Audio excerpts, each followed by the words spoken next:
pilote, ici Ayette Tizen de la chaîne Décolle ta vie, psychologue et coach pour faire décoller votre vie et surtout que vous puissiez l'honorer. Eh bien, je suis là à votre disposition. Et aujourd'hui, je vous demande d'attacher vos ceintures parce qu'on va aller à la rencontre d'Agnès Dereuil, qui est notre experte en libération des violences conjugales et familiales. Mais aussi, tu me diras Agnès, mais aussi des relations toxiques. Donc, coucou Agnès, merci d'être là. Merci beaucoup pour ton invitation, c'est un grand plaisir de te retrouver. Avec plaisir, avec plaisir. Donc, tu sais, nos pilotes, ils ont besoin d'être inspirés. Et c'est pour ça que je t'ai demandé cette interview parce que tu es une personne inspirante et en plus impactante. Donc, j'aimerais que tu nous expliques à la communauté des pilotes, eh bien, qu'est-ce qui fait qu'aujourd'hui, tu es devenue justement cette experte en libération des violences conjugales et familiales, parce que c'est un sujet pas évident, qu'on a tendance aussi à garder en mode de non-dit. Donc, voilà, comment t'en es arrivée à cette voie-là?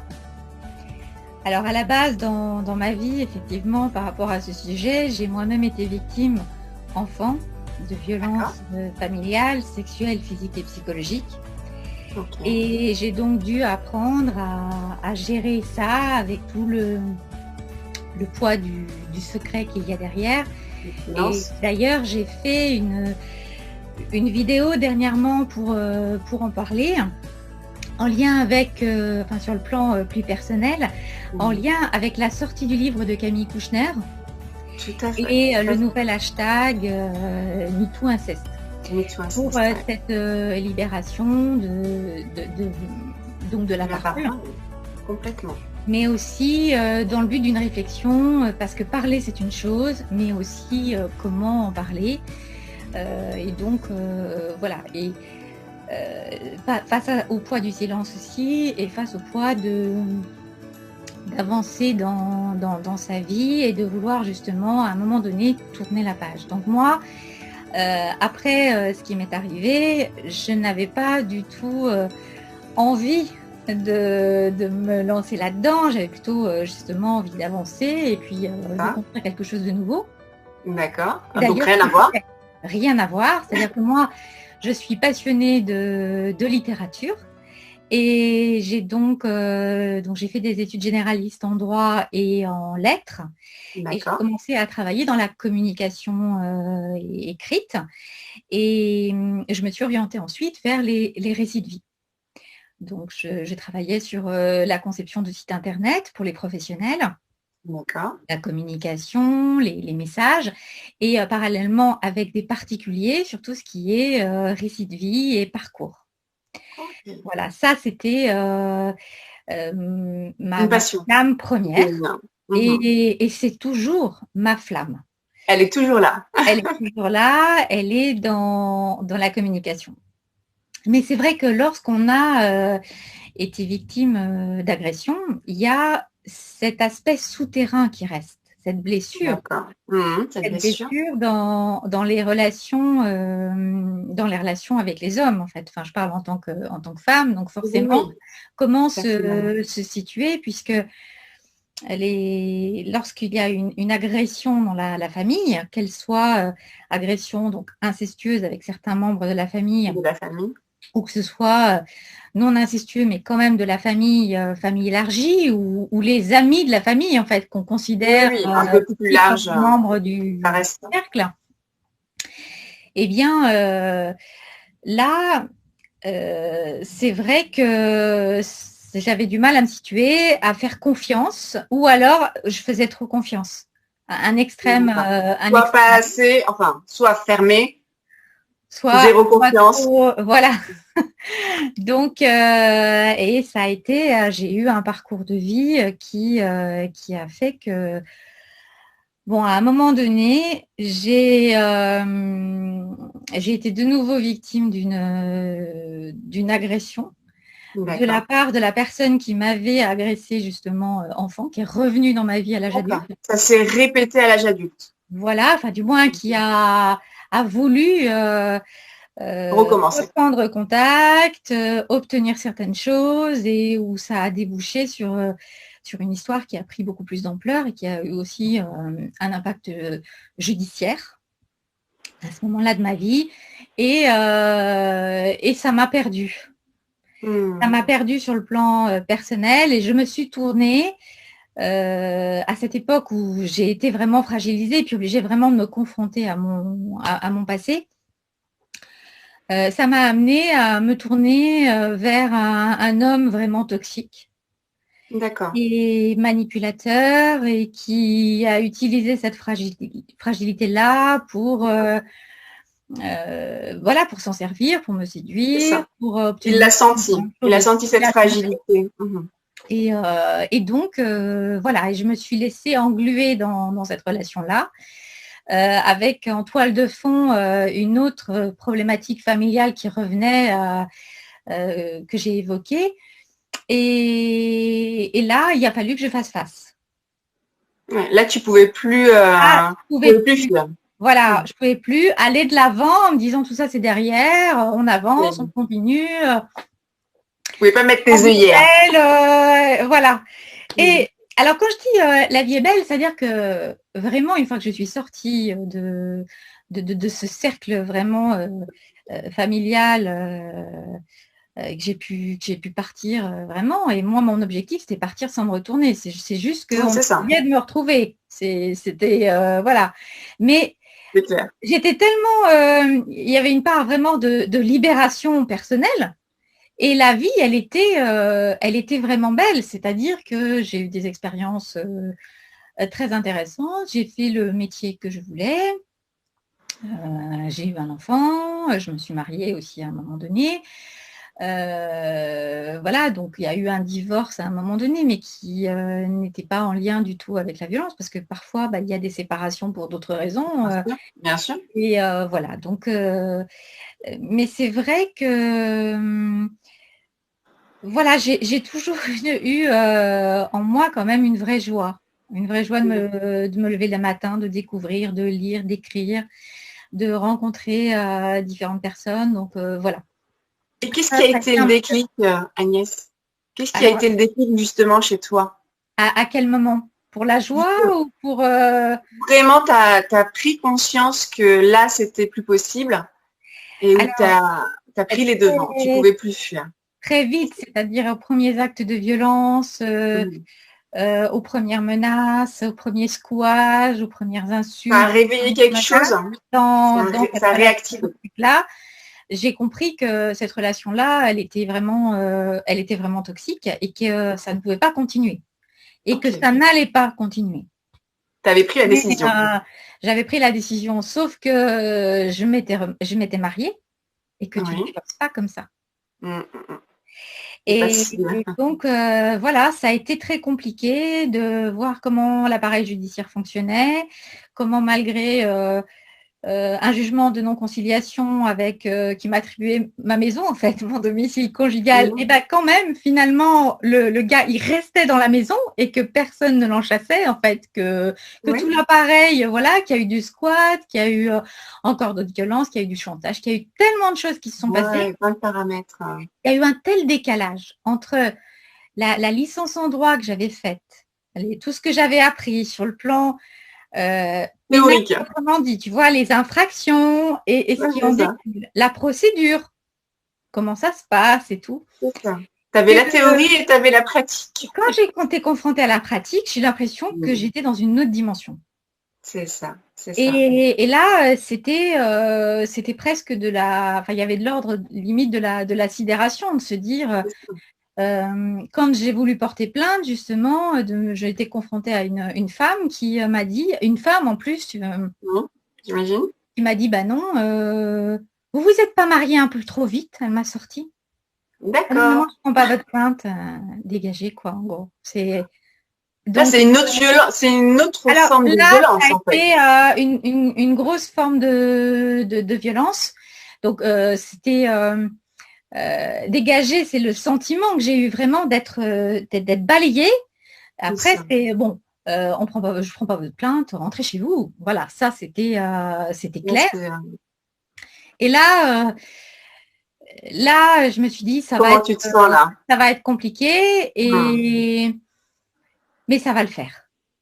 Mais ça va le faire. C'est-à-dire qu'il y a eu Tu des avais une périodes confiance. qui étaient un peu de repli. Et je me suis dit, il doit y avoir des solutions et j'ai pas lâché. J'ai pas lâché pour trouver des partenaires juridiques, pour avancer, pour être vraiment C'est dans pas laissé aller. l'espérance de pas les. Alors, si, il y a des périodes où on se laisse aller. Oui, oui.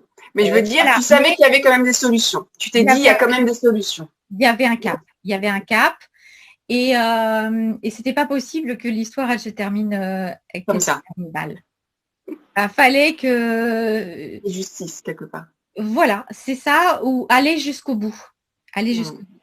Et j'ai eu du mal justement à trouver des personnes qui m'apportaient vraiment des solutions et j'ai trouvé que ça avait pris trop de temps. C'est pour ça que quand ça a été terminé, à la fois donc quand j'ai été divorcée et aussi quand la procédure judiciaire avec l'agresseur de mon enfance a été aussi terminée, là je me suis dit il y a quelque chose à faire, c'est pas possible. Et c'est là où j'ai décidé de me former en programmation neurolinguistique. En PNL, ouais. Et aussi de me faire coacher. C'est-à-dire que j'avais eu des approches psy, parfois. Je suis allée voir un psy pour essayer et ça ne m'a pas convenu. Ouais, ça ne m'a pas convenu parce que je pense que c'était pas la. Il y avait aussi une question de personnalité ou d'approche. C'est ça. Ça y fait énormément. Voilà. Et donc, bon, ça n'a pas matché. Et puis, j'ai testé le coaching. Cette approche que moi, je trouve très pratique de solution. C'est pragmatique. Là, il y a eu tout de suite des clés, des pistes, et ça a commencé à tracer la voie. Et j'ai décidé de me former à la programmation neurolinguistique, puisque j'ai eu la chance d'avoir les bons contacts. Et d'abord, donc, je me suis formée auprès de Michel Wozniak au départ, en Suisse. Et donc, pour la formation de praticien. Et après, j'ai poursuivi la formation de maître praticien et de formateur auprès de Richard Bandler aux États-Unis. Richard Bandler, yes. Et ça, c'était une expérience vraiment extraordinaire. Donc, Richard Bandler, hein, rappelons-le. Voilà, le cofondateur de la programmation neurolinguistique avec Bandler. Et donc, voilà, la source. Là, j'ai voulu vraiment aller à la source. Je me suis dit, pour avoir des outils qui soient adaptés, qui soient transposables, pour faire la différence. Particulier à la violence et à la libération de l'emprise. Parce que c'est pas parce qu'il y a violence que les sentiments ne sont plus là. Bien sûr. C'est là où c'est super mêlé. Et après, j'ai encore poursuivi sur tout ce qui est neurosciences. Donc avec Michel Wozniak qui m'a formée à la méthode de Tony Buzan sur tout ce qui est technique d'apprentissage, mind mapping, technique de mémorisation pour vraiment avoir un panel complet de comment mobiliser son cerveau, son énergie, ses ressources au maximum. C'est ça, de manière optimale. D'atteindre ses objectifs, en fait. Voilà. Et de ne pas se laisser engluer par le passé, par ce qu'on a vécu, par sa situation un temps de victime, qui est une situation pour moi qui est temporaire. Voilà. Donc, cette décision de te former, finalement, c'était pas que pour toi. Oui, c'était. Ben, moi, j'en étais sortie quand j'ai fait la formation. Oui. Alors, une fois que tous les jugements ont été que tout a été clôturé, c'est-à-dire que voilà, il y a eu les derniers recours de la chaîne judiciaire, voilà, parce que d'abord il y a un jugement, après il y a un appel, il y a les recours en cassation, ça peut être très long. Une fois que ça a été terminé, en 2015, pour moi, là, j'ai commencé par me dire, je vais reprendre mes études de droit. Donc, j'ai passé un master en droit privé. Yes. Je me suis immergée dans le droit pénal, Ouais. au point que j'ai eu 18 à l'examen, tellement j'ai bûché comme T'as une... dévoré les... Ah, ouais. Je me suis dit, j'ai dû rater quelque chose. Tu vois, j'ai dû rater quelque chose. Et puis, j'ai eu mon diplôme, j'étais très contente. Hein. Et puis, c'était bien parce que ça m'a donné l'occasion d'aller passer les examens à Paris. J'ai fait ça par correspondance. D'accord. À la Sorbonne. Oui, donc les examens après. Alors, j'allais à Paris pour passer les examens. Et bah, du coup, c'était génial parce que s'il y avait un aspect un peu de sortie, et ouais, c'était très joyeux, mes examens. Voilà, c'était un bon moment. En même temps touristique et en même temps... Voilà. Donc, Allez. enfin, touristique, promenade dans l'ambiance de Paris. J'ai pas fait les monuments, la Tour Eiffel, le Montparnasse et compagnie. Non, j'étais dans le quartier là de la fac. Et puis, je suis allée travailler dans des endroits un peu magiques, comme la Closerie des Lilas, par exemple, qui n'était pas très loin de la Sorbonne. Tout ce quartier un peu Montparnasse que j'aime beaucoup. Et voilà, j'ai rayonné par là. Et puis, quand j'ai eu mon master, je me suis dit, bon, qu'est-ce que je fais? Soit je continue, donc je prépare l'examen du barreau. C'est ça. Et là, je me suis dit que j'avais pas envie d'être une technicienne. Plaider, oui. Ouais. Mais avec tout ce qu'il y a derrière, tout l'aspect très technique des avocats, je me suis dit, c'est pas pour moi. J'avais envie, hein. J'avais envie d'un côté, mais je me suis dit non, c'est pas là-dessus. Et j'ai eu envie d'aller vraiment du côté de la PNL et ça m'a jamais quitté. Wow. Et j'ai jamais regretté. Et maintenant, du coup, l'idée, c'est de travailler en partenariat avec des avocats qui suivent leur dossier, qui ont à cœur aussi leur métier. Et donc, spécialisés aussi dans ce domaine. Voilà, avec les métiers juridiques qui sont autour, notaire, huissier, voilà, les auxiliaires de justice qui sont des vrais partenaires lors des séparations, lors des violences. Complètement. Et qui sont à la pointe de leur métier. Et moi, j'avais envie d'être à la pointe du mien dans le coaching de libération perso. C'est ça, c'est ça. Et donc, du coup, voilà, ils peuvent te recommander ensuite leurs clients qui sont... C'est ça, oui, ça va dans les deux sens. Ça va dans les deux sens. Et on peut travailler aussi ensemble, évidemment, puisque l'avocat, il a besoin de certaines pièces particulières.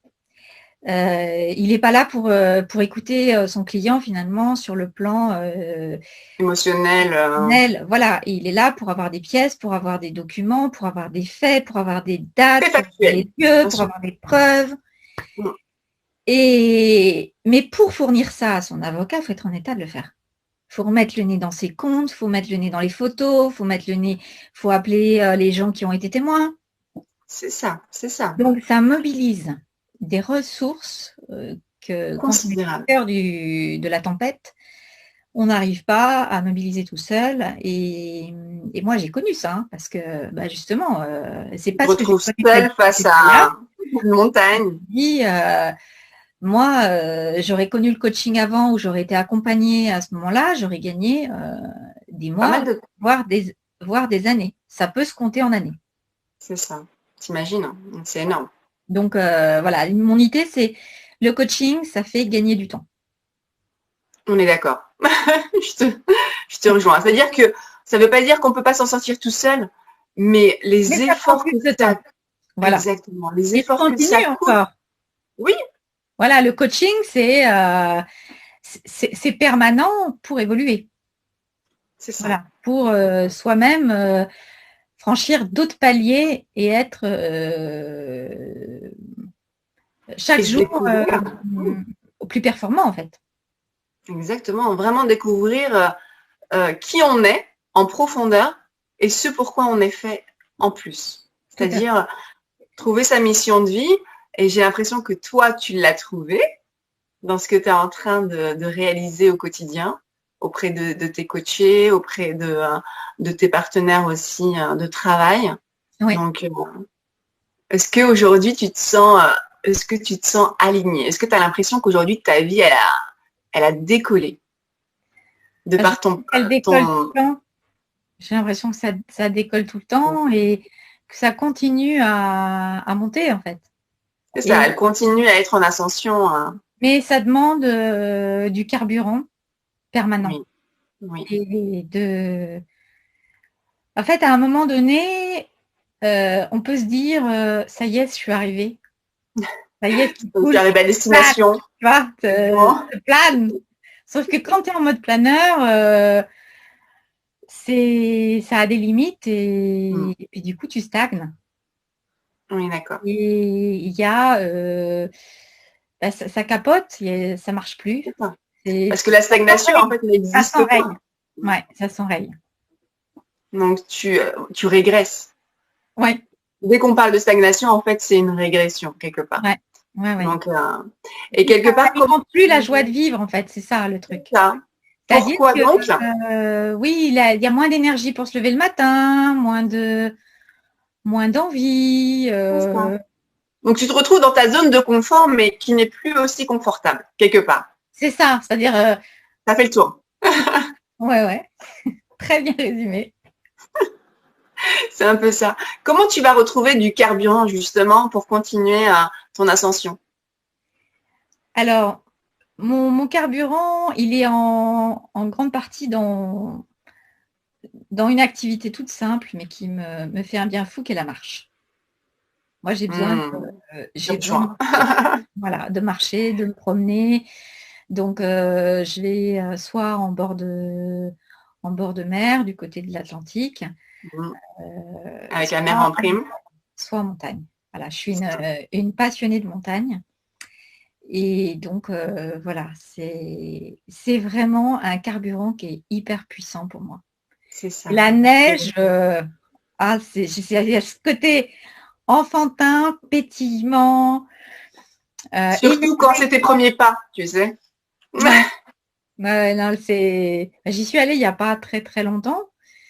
Et à un moment donné où il y avait une chute de neige dans les Pyrénées, on était dans un lieu qui était magique. Après, dans les Pyrénées, il y a plein de lieux magiques. Mais là, bon, c'était particulièrement exceptionnel avec la toiture pleine de neige, tu frayes ta trace. Le royaume, tu sais.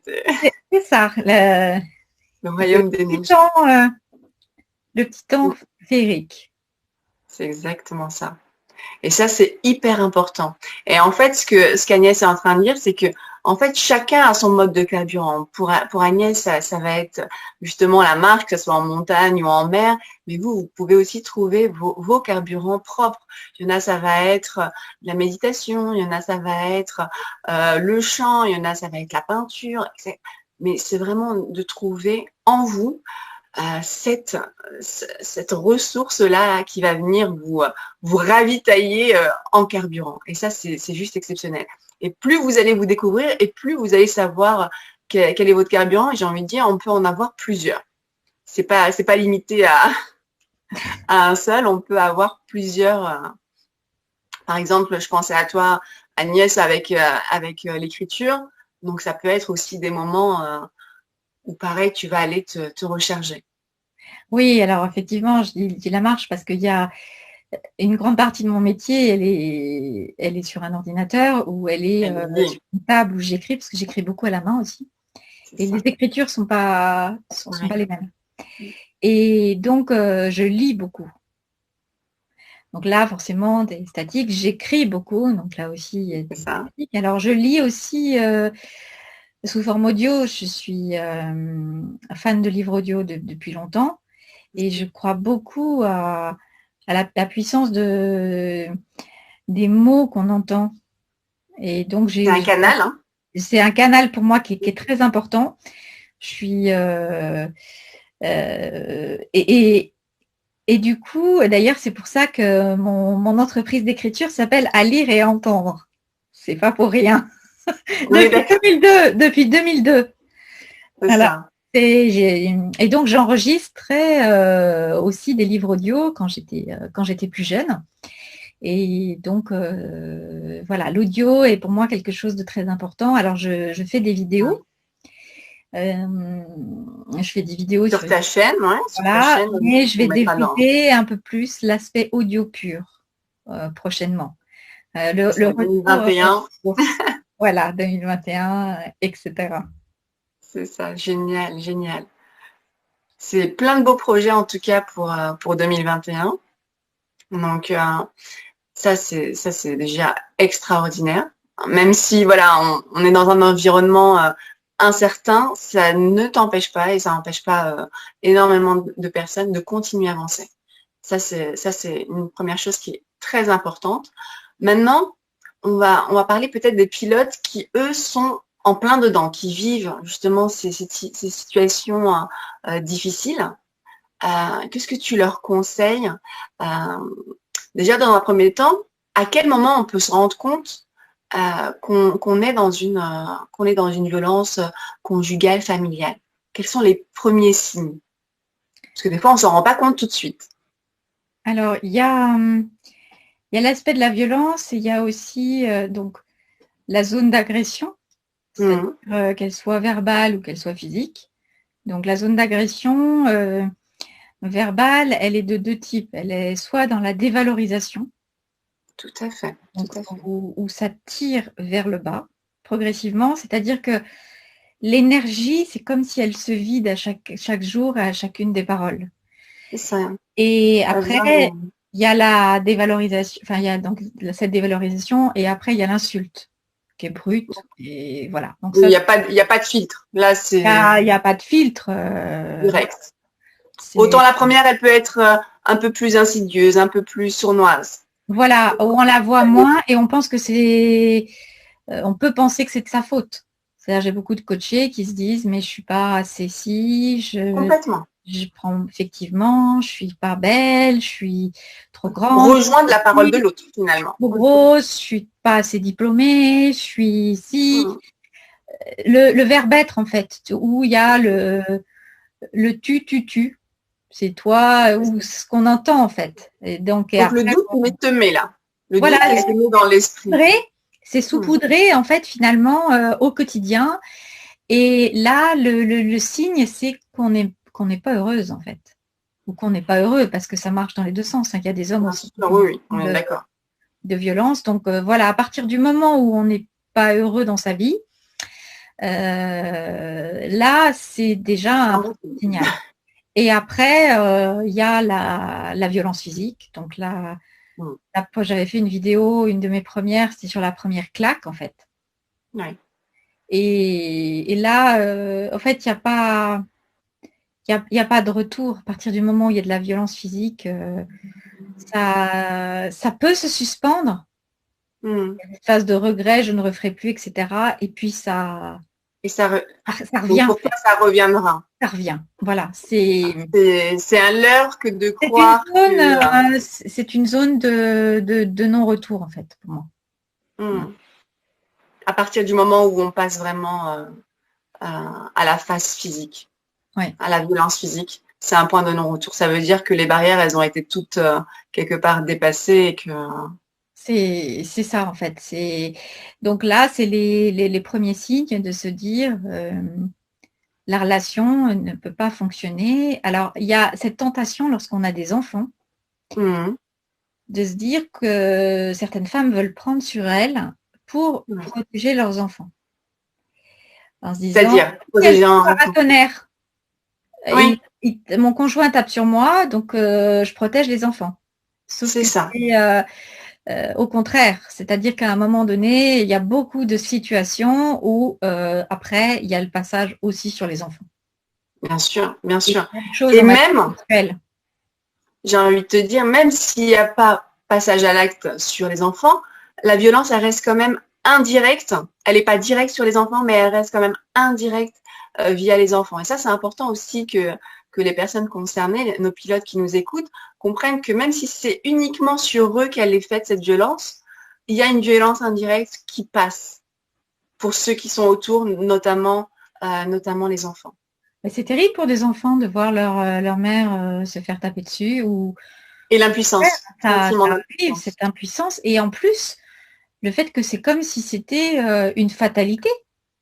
Comme s'il n'y avait pas d'autre choix, en fait, que la violence triomphait et que c'était un mode d'expression normal, banalisé, et comme si on ne pouvait pas répondre. Donc, le fait de partir et de construire une vie où on est soi-même heureuse, c'est un vrai cadeau pour moi, pour les enfants. Pour soi et pour les enfants, exactement. C'est une vraie leçon de vie quelque part. Si on veut leur laisser, j'ai envie de dire, un héritage, autant leur laisser ce genre d'héritage-là. C'est-à-dire comme quoi leur vie est importante et que c'est important de pas la laisser voilà, aux yeux de, enfin, sous l'emprise de quelqu'un, tu vois, d'un pervers ou d'une personne violente. Complètement, complètement. Donc, qu'est-ce que tu conseilles à ces personnes-là, une fois qu'elles ont repéré qu'elles rentrent bien dans ces cases-là, qu'est-ce que tu leur conseilles?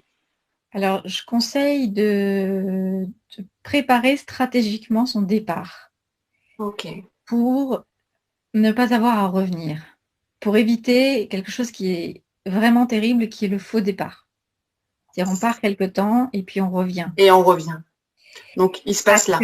On n'est pas prêt ou que matériellement, il n'y a pas d'appart, qu'il n'y a pas de logement, pas de logement de secours. Retour à la case départ. C'est ça, retour à la case départ. Et ça, c'est terrible. Donc, il y a le cas de figure du danger absolu de mort, donc là où il faut partir. Donc, soit appeler effectivement le service de police, soit appeler des proches, enfin vraiment partir, faire en sorte de quitter, appeler au secours. Quitter, complètement.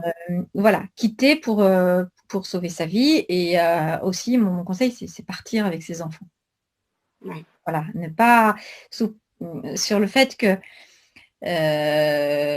on peut penser que si on est seulement victime de soi-même seulement. Soi-même, oui, sans les enfants.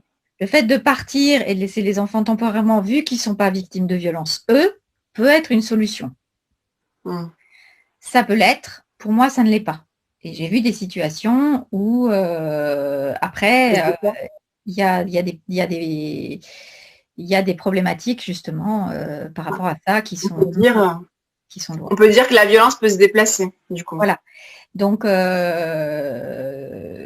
voilà. Et donc, pour moi, voilà, c'est important de trouver toute une stratégie, de rassembler ses papiers, tous les documents dont on a besoin, de se rapprocher aussi d'un avocat. Voilà, d'aller vraiment vers une organisation.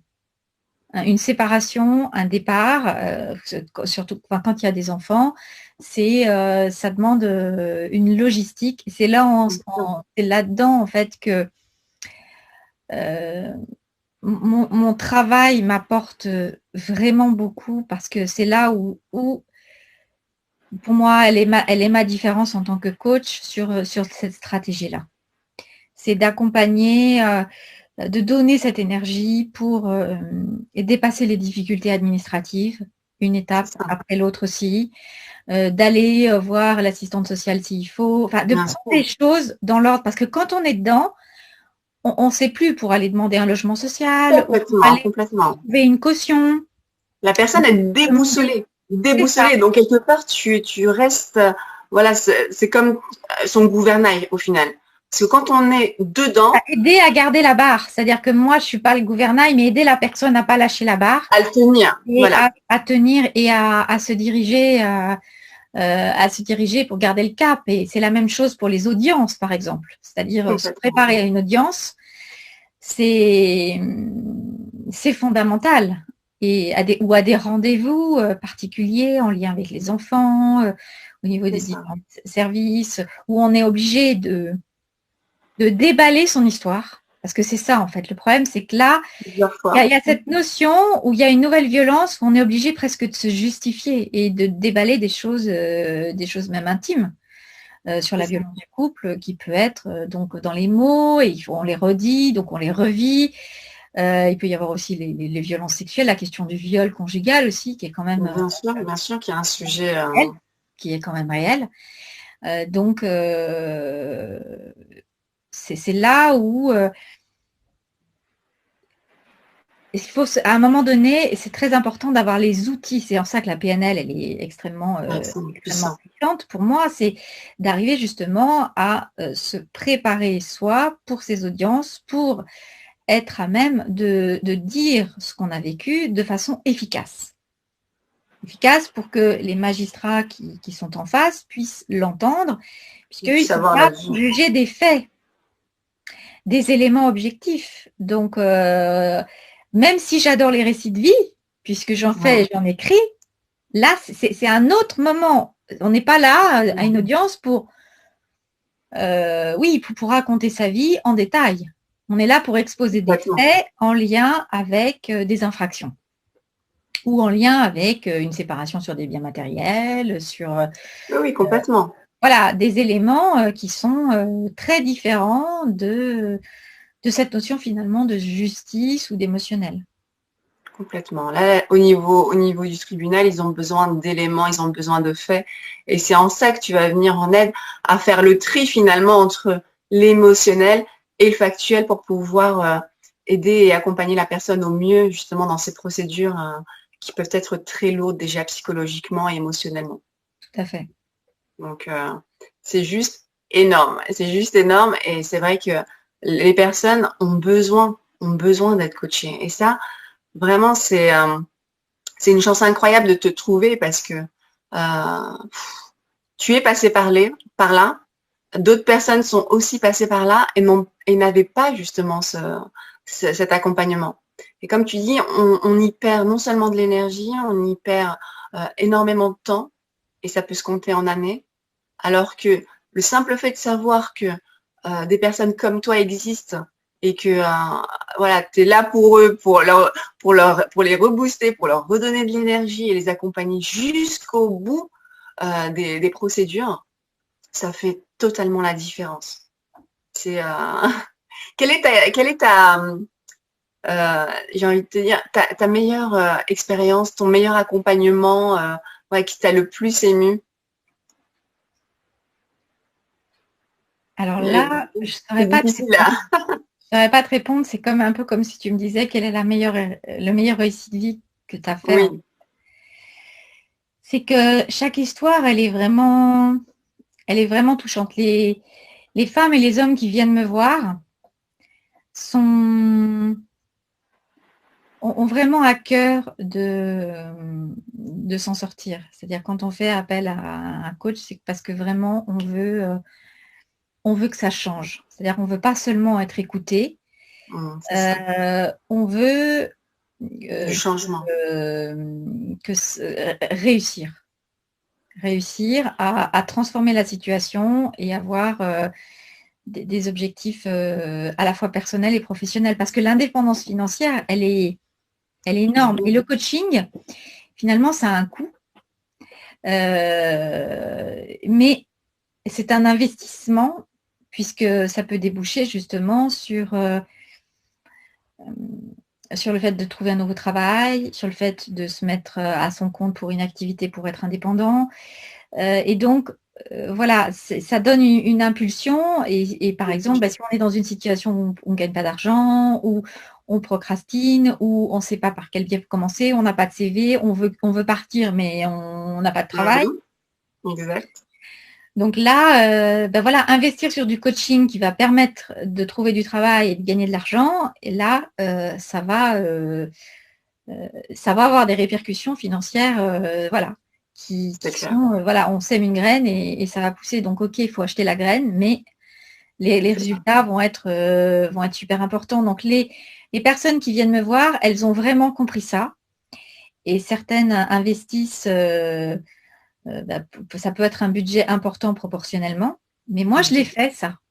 Je l'ai fait et Et donc, voilà, un jour, je me suis dit, mais je vais tenter. Je vais tenter. Je vais voir ce que ça donne. Et Pas expérimenter. c'est ça. Et c'est pour ça aussi que je fais beaucoup de vidéos gratuites avec du contenu. Parce que la grosse difficulté, c'est que moi, je suis passée par là, je sais à quel point c'est difficile. Donc, j'ai envie d'aider le plus de monde, mais en même temps, c'est un vrai travail. Et moi, à part entière. Je suis indépendante, et je suis indépendante parce que je travaille beaucoup. Donc, l'idée, c'est à la fois de pouvoir rendre cette démarche du fait qu'il y a vraiment des outils, il y a vraiment des solutions. Donc, d'amorcer ce processus-là et que les gens, quand ils me contactent, ils savent qui je suis d'une certaine façon. Voilà, donc il y a déjà un rapport de confiance. Et c'est clair que si on vient me voir, c'est pas pour se plaindre. On vient là pour trouver une solution. Ça ne veut pas dire qu'il n'y a pas des moments où il y a besoin d'échanger et de faire part de cette émotion et de l'entendre. Voilà, mais l'un n'empêche pas l'autre, on est d'accord. L'un n'empêche pas l'autre, mais le coaching, c'est la deuxième étape. C'est la deuxième étape. J'ai un groupe d'entraide qui est gratuit sur Facebook où à la fois des femmes exposent leur histoire. C'est parfois le premier endroit où elles osent se livrer. Bien sûr. Il y a d'autres personnes qui ont vécu les mêmes choses. Donc là, c'est le premier espace. Et après, le deuxième espace, pour celles qui le souhaitent, ça peut suffire. C'est-à-dire que le fait d'en parler, elles vont prendre des décisions, elles vont aller voir l'avocat, elles ont un pied-à-terre dans la famille, elles vont faire leur propre cheminement. Et d'autres femmes ont besoin d'une aide un peu plus substantielle, stratégique. Donc là, elles vont prendre un coaching. Il y a les deux étapes. Ça permet vraiment à chacun de s'adapter aussi en fonction du chemin où il est. Voilà. Parce qu'aujourd'hui, je suis prêt ou prête à partir sur le coaching ou pas encore. Et en général, le meilleur moment, c'est, on le dit souvent, mais c'est vraiment quand on en a marre d'en avoir marre. Là, c'est le meilleur moment. Parce qu'on se dit, c'est trop.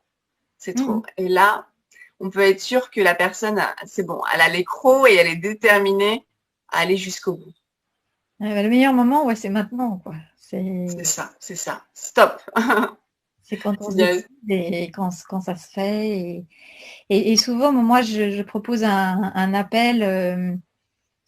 Donc sur les vidéos et puis sur mon site, j'ai un lien pour un appel gratuit qui passe par un questionnaire. Ok. Qui passe par un questionnaire parce que c'est la première étape d'exposer quand même, de commencer. Donc à partir du moment où il y a les réponses aux questions, là, je rappelle, c'est ma façon à moi d'échanger gratuitement. J'y passe du temps, mais voilà. En revanche, je ne rappelle pas si on ne répond pas aux questions. Ça veut dire qu'il n'y a pas d'engagement déjà. Il faut qu'il y ait un engagement, un engagement mutuel en fait. Donc voilà, il y a le questionnaire. Alors parfois, ça peut prendre un peu de temps parce que j'ai quand même beaucoup de demandes. Donc voilà, mais ça se fait. Et puis s'il y a vraiment, j'ai eu parfois des coachés qui étaient en situation un peu d'urgence, donc ils m'ont relancé. Il y a aussi ça en fait. C'est pas parce qu'il y a quelque chose qui bouge pas tout de suite qu'il faut pas retoquer à la porte. Complètement. C'est la même chose pour un refus de plainte. C'est pas parce que même si on vous refuse un jour une plainte ou qu'on vous envoie promener, que ce soit professionnel ou autre, qu'il ne faut pas réessayer. Oui, complètement. Surtout que les refus de plainte, normalement, il ne devrait pas y en avoir. Alors maintenant, ça devient de plus en plus médiatisé, mais ce n'est pas systématique non plus. Il y a voilà, ça arrive. Moi, je sais que ça m'est arrivé. Donc voilà, ça arrive aussi à. Mais bon, il y a d'autres. Voilà, c'est. Mais c'est important de l'indiquer. Ça, c'est voilà pour les pilotes qui entendent. Pour retenter et pas se laisser décourager. Voilà, un divorce, ça peut être long. Alors quand ça arrive, qu'est-ce que c'est bon? C'est exactement ça. Oh C'est là là, exactement ça. C'est la libération. C'est la libération. Et là, la personne a un retour. Ouais, d'ailleurs, mes accompagnements et les programmes que je suis en train de développer, ça s'appelle Libre, indépendante, heureuse. Ce que je dis souvent dans mes vidéos, mais je le répète à chaque vidéo. Bien sûr. C'est vraiment important, ces 3 mots pour moi. De réfléchir comment dans chaque vie s'articule. Voilà. Parce que les 3 pour moi sont liés. Complètement. Libre, indépendante et heureuse. En tout cas, c'est ce que tu incarnes, Agnès. Et je te remercie énormément. Où est-ce qu'on peut te retrouver justement? Où est-ce que les pilotes peuvent te retrouver s'ils ont besoin de toi? Comme ça, je mettrai tout dans le descriptif et comme ça, on pourra te retrouver plus facilement. Alors, le meilleur moyen de me contacter, c'est via la chaîne YouTube et via les liens qui sont sous chaque vidéo.